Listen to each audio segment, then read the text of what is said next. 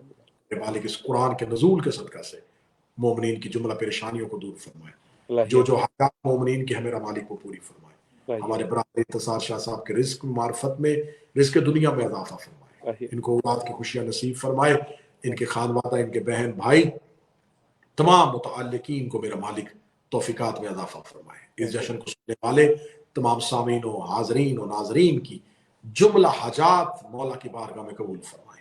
آج حضرت عباس سے یہ سوچ کے مانگیے گا کہ حضرت عباس اللہ کی اس عطا کا نام ہے کہ عباس بغیر بازوؤں کے دے کے دنیا کو بتاتا ہے کہ خدا بغیر ہاتھ کے باندھتا کیسے ہے. حضرت باب الحوائج ابو الفضل العباس کی عزت و جلالت کے صدقے سے میرے مالک ہر ناممکن کو مومن کے لیے ممکن بنائے، ہر مشکل کو مومن کے لیے آسان بنائے، ہر مومن کی تکلیف کو دور فرمائے، ہر مومن کی پریشانی کو دور فرمائے، اور ہمارے آقا و مولا کے ظہور میں تاجیل فرمائے، ہمارا اپنے مولا کے ناصرین میں فرمائے.